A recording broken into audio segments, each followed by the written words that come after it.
Right, so in this video it's just a bit of a dive before one of the East Coast latest big runs of swell, and it's overall with some sort of fairly heavy news to me. I'm going to give you a bit of a water safety message at the end of this video. Yeah!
Okay, so update from here. I have swam a pretty reasonable way. I'm just checking spots. I've just dropped a burley down here. There are snapper around this area. I'm going to check this one and then that one where I shot the snapper before. Because I stoned it, and just before that snapper came in, there was a really big one there, like close to 20 pound. And I think I've just spooked him and he's taken off. So there's like a small drummer cut up down there and a heap of kin, and I've left it alone for a while, hoping I can pull something, you know, a good sized fish back into it. And then I'll probably just go back. That's the plan. Burley here, probably head back to the car park.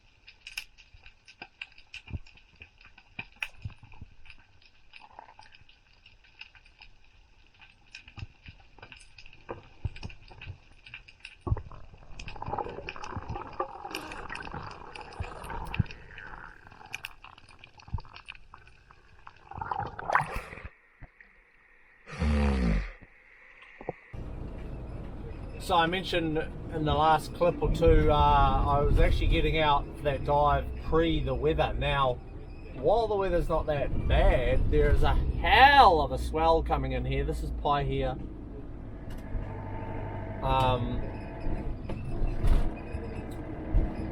You won't be able to see much on the camera, but we've actually had a storm surge up over the road last night, which is the first I've seen in a couple of years of living here. There is a lot of intensity in the water. There's actually not a hell of a lot of wind, and there are patches of blue sky. So it's a big tropical low that's come down. I'm actually heading off to Tauranga Bay to try to go have some fun in the conditions, really. There's been stuff up over the road here, which is probably obviously this morning's high tide. Look, there's shells and rocks all there on the left on the path.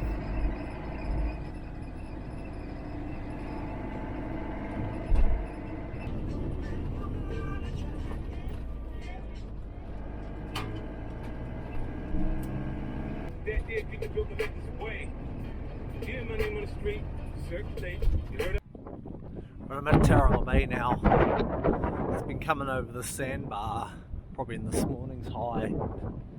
I guess as far as the condition report goes, I mean, I was hoping it was going to be bigger than this year. I was hoping for big giant closeouts, which were either skimmable or surfable. It's probably neither that at the moment, but you can see we got, this is Tauranga Bay right here, Stevenson Island out there. The reason I came here is because the wind is good, and I thought it was going to be a bit more manageable size wise, and it's certainly more manageable size wise to the point where it's, you know, not actually that big in here.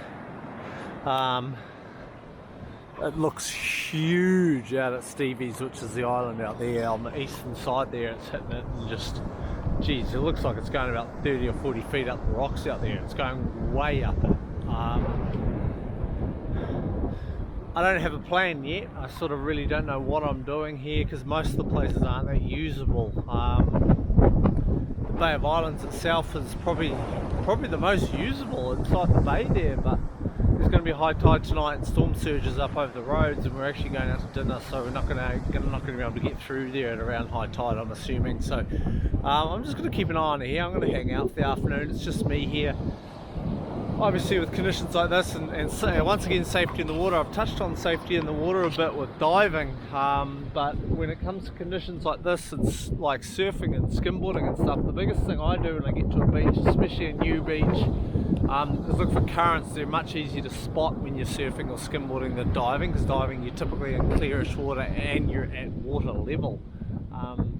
Skimming or surfing, you're above it and the water's dirtier. So that's the first thing I'd do, especially here, seeing I'm alone, and probably going to be alone. I can't imagine anyone else is going to be getting in the water here. So that's one big observation I do before I myself get in the water, is look for any big current, and then not just any big current, but a possible out. I always have a plan out. Like if I do get in the shit and there is a current there that I haven't seen, which there doesn't look like there's any current right now, through this bit where there's sort of two angles of swell coming in, who knows until you get in the water. So I always have an out. I always have plan myself an out of if things do turn pear-shaped a little. You always have somewhere to go and a decision that you've already made, which turn usually, and in the past, has sort of treated me well and keep me out of the shit. But there is also an alternative over here of going skimming in the creek and just doing some flatland, because I've got on my boards here.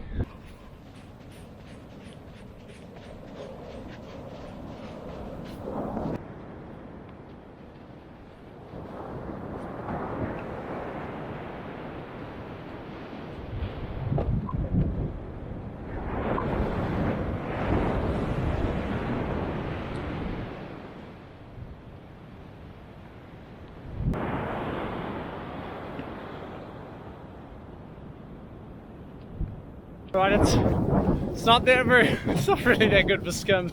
There's just too much surge, and I can't find my other camera with my float on it, so I'm not risking losing a camera today either by taking it out there. I'll pretty much just have to run around and keep it moving. Conditions, there's certainly a surge and current that I touched on earlier, just going straight across the beach, not out, which is fine, really. It's not really what I'd regard as dangerous at all. Man, so much water moving. It's unreal.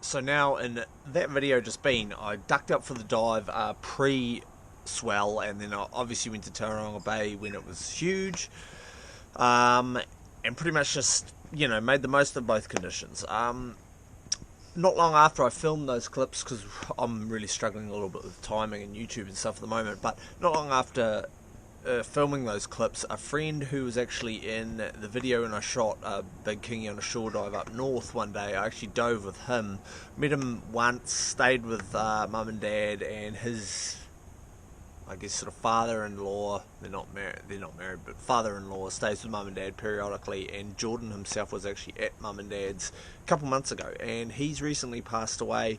I don't want to give all the details.